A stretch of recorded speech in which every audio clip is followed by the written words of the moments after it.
बांसी तहसील का रहने वाला हूँ और जैसे आज आप सब लोग इस बिजनेस को देखने के समझने के उद्देश्य से आए हैं। अगर अपनी बात में करूँ तो पढ़ाई लिखाई कंप्लीट करने के बाद एक छोटी सी मोबाइल एसेसरीज की दुकान करता था और उसी को करते हुए इस बिजनेस के बारे में जानकारी मिला, जिसके माध्यम से ये जानकारी मुझे मिला था। आज हमारा नहीं, हम सभी लोगों का भाग्य है कि आज हमारे चीफ गेस्ट हैं। एक बार ताली जरूर चाहूंगा के लिए। तो आपके ही माध्यम से कि आप और मैं दोनों लोग एक ही गांव के रहने वाले हैं, तो आपने मुझे इस बिजनेस में बताया, बहुत कुछ नहीं समझ में आया था। एक ही बात समझ में आई थी कि कहीं ना कहीं से सामान तो खरीदना ही है। मान लो हम एसजील का साबुन नहीं लगाएंगे तो कल साबुन लगाएंगे कि नहीं लगाएंगे? कोई ना कोई कंपनी का तो लगाना ही पड़ेगा। और जब जब हम लोग सामान की खरीदारी करते हैं तब तब पैसा जाता है कि आता है? जाता है ना सर। और एसजील में क्या बताया गया कि जब जब सामान की खरीदारी करोगे तब तब पैसा आएगा।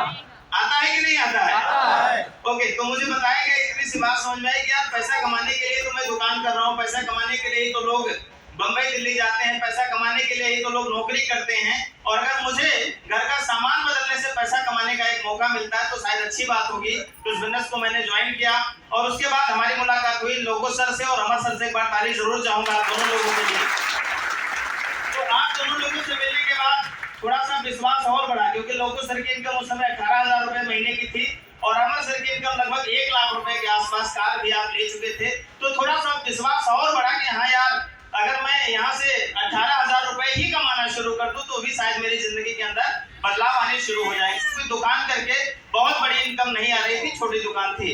लेकिन मैं धन्यवाद देना चाहूंगा अमर सर को कि वो बार बार प्रेरित करते रहे एक इवेंट को लेकर के। जिस इवेंट के अंदर आज आप लोग बैठे हुए हैं, बहुत सारे ऐसे लोग होंगे जो अपनी मर्जी से नहीं आए, उनको धक्का मार के लाया गया है। मुझे भी धक्का मार करके इस तरीके की एक इवेंट के अंदर इलाहाबाद ले जाया गया और वहां शायद अगर मैं ना गया होता तो शायद इस बिजनेस को मैं छोड़ चुका होता। लेकिन वहां जाने के बाद मुझे पता चला कि इस बिजनेस में एक डॉक्टर, एक वकील, एक इंजीनियर, अलग अलग प्रोफेशन के लोग, जो लोग लाखों रुपए महीने का कमाते हैं, वो लोग भी इस बिजनेस को पैसिव इनकम और सिक्योरिटी के लिए करते हैं।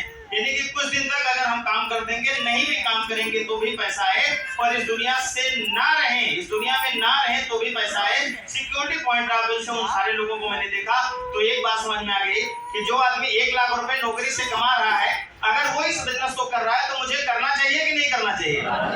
करना चाहिए ना सर। मेरा सपना था टीचर बनना, लेकिन वहां पर मैंने कई ऐसे डिग्री कॉलेज के प्रोफेसर्स को देखा कि अगर ये लोग कर रहे हैं, मैं तो प्राइमरी का टीचर बनना चाहता हूँ, लेकिन अगर एक डिग्री कॉलेज का प्रोफेसर इस बिजनेस को कर रहा है तो मुझे करना चाहिए। इतनी छोटी सी बात समझ में आई सर। बात तो बहुत बड़ी थी लेकिन उस समय छोटी लग रही थी कि घर का सामान ही तो खरीदना है। तब से लगातार 2 ही काम मैं करता हूँ। पहला, अपने घर का सामान 2 तारीख को ईमानदारी से खरीद लेता हूँ सर। और अगर आपको भी इस बिजनेस में कामयाब बनना है तो यही काम आपको भी करना पड़ेगा। ईमानदारी से यहाँ का सामान इस्तेमाल करता हूँ और जो भी समय मेरे पास होता है, पहले दुकान को करते हुए पार्ट टाइम 2 साल तक काम किया, अब तो फुल टाइम काम करता हूँ। दुकान को करते हुए जो भी समय मेरे पास बचता था वो मैं लोगों को इस चीज की ही सलाह देता था, चाहे कोई मेरी बात माने या ना माने। और हर महीने लगातार इस तरीके के इवेंट में आता रहा और जैसे जैसे माहौल का हिस्सा बनता रहा वैसे मेंटल लेवल बढ़ता चला गया। और मैं आपसे से यही कहना चाहूंगा कि पहले आप अमीर नहीं बनेंगे, पहले अमीरी आपकी सोच में आनी शुरू हो जाएगी। और जब सोच में आपकी अमीरी होगी तो धीरे धीरे फिजिकल भी आप अमीर बनना शुरू हो जाएंगे। माय डियर फ्रेंड्स, यही माहौल में आते 48 रुपए से सफर की शुरुआत हुई थी। माय डियर फ्रेंड्स, 48 रुपए पहले महीने की बोनस आई थी। और वो इस इनकम के बारे में अगर मैं बताऊं तो हाईएस्ट मेरी इनकम जो है एक महीने की इस बिजनेस में वो 2,24,716 रुपए तक पहुंच चुकी है।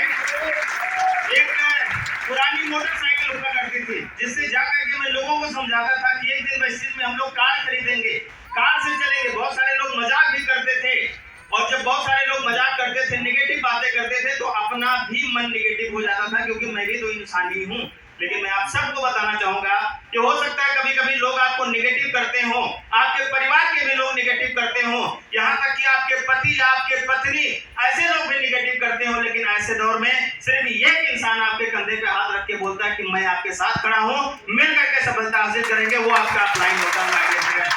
तो अपलाइन की बातों को लगातार मैंने फॉलो किया और वो सेकंड हैंड मोटरसाइकिल जिसकी इंजन 4 बार बन चुका था, धुआं फेंकता था, आज वो इंजन की अगर मैं बात करूं तो वैसे वेस्टीज के कार फंड के माध्यम से 2 कार मैं इस बिजनेस से ले चुका हूं माय डियर फ्रेंड्स।